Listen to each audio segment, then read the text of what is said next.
General thoughts, Ken, especially DJ, just looks totally different offensively this year. What do you think about his offensive play? I think he's doing a good job of letting the game come to him. And even early in the season, there were a number of times when he got a little anxious and tried to make plays when really nothing was there. And yet I think he's getting better and better as time goes on. He's just gaining experience, and that's what he's needed. He's needed time on the floor to get a good feel for our style of play and his role within our style. And he's doing a great job of letting the game come to him. Okay, but yeah, he took over at the end, that's for sure. I know in the radio interview there, he was asking you about DJ's shot and that he had to take it. But of course he didn't have to, because I think he got the ball for maybe about 10 seconds. He was kind of waiting there at the three-point line. Were you thinking, I know you have all the confidence in the world in his abilities, but were you thinking pass the ball, drive the ball, do something, or what was going through your mind at that point? Well, that clock was getting down there, and the way he's been shooting and the way he played tonight, I was fine with him taking that shot. We don't have a lot of great shooters out there. As a team, we were, 3 for 15, and just all in all, we missed 31 shots, 26 for 57. So the way he was playing this evening, I was fine with him looking for his shot, and I like the fact that he was confident enough to shoot it.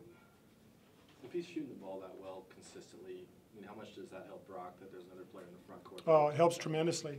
I think that helped Brock last year quite a bit, having Abe Lodwick out there on the perimeter and sometimes Patrick Simon and kids that were a real threat from the perimeter where the other team had to respect their shot, so they'd come out and guard them, and it just gave Brock more space to operate inside. And did you feel like as the second half wore on, Brock had a nice little stretch there. As the second half wore on, did you feel like as Idaho started to push that there was going to have to be someone else that was going to have to step up and sort of get you guys to that finishing line? I didn't really know how things were going to work out down the stretch, but I was concerned with the fatigue factor. Brock played 36 minutes. My glasses here, but Mike Ladd 36, Royce 33, Dexter 34. That's a lot of minutes. So I was really concerned about most everybody that was on the floor and just how tired they were.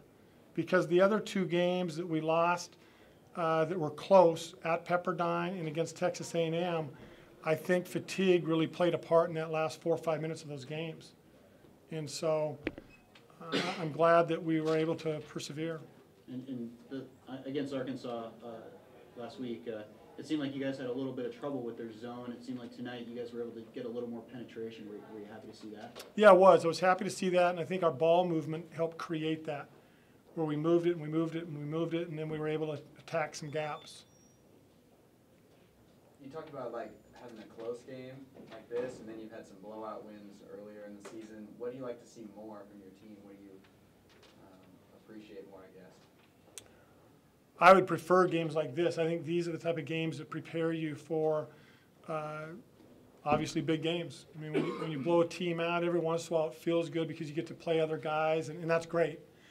But I think these are the type of games that help your team get better when they have to value most every possession during the course of the game, instead of there's a tendency to start taking possessions off when you have a big lead. We didn't see why there was a technical there on Brock. Did you figure out what had happened there? They said I think it was taunting. I don't know what he did or what he said, but he said he was, the ref said he was taunting. Any more questions for Coach Ben? Coach, how critical was that redshirt here for Dexter and his development? Well, it was great. He added like 6 pounds.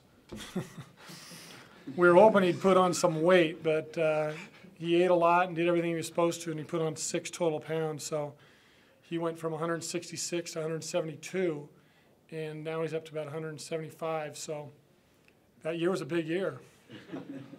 Have you always envisioned him as kind of a top-end scorer with that type of shooting? Yeah, we've been excited about Dexter from the get-go.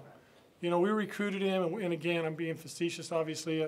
He's a thin kid, and he's trying to put on weight, and he's trying to put on strength. He works hard in the weight room.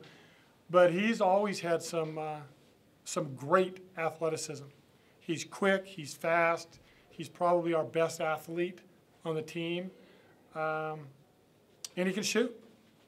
He didn't shoot great tonight. Well, he shot okay, 5 for 7 and 1 for 2, and out of night he took it to the rim a couple times. I like seeing that, and we think he's going to be a really good player, and we think he's just going to get better and better. He's the type of guy that is capitalizing, unfortunately, on the fact that Devontae's out.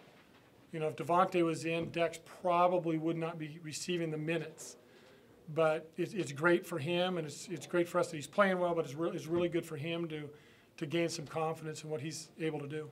Do you envision his minutes will continue to increase then, even when Devontae comes back, if he continues playing like this? I think they'll increase from what they were prior to Devontae getting hurt. I'm not sure they'll increase from what he's receiving now. We'll just have one more really good guard in the mix. Can you expect Devontae to miss at least one more game? Yeah, at least one more game. And I'm not sure about Bryce Levitt. Bryce is hurt also. What's wrong with him? He sprained his ankle the other day.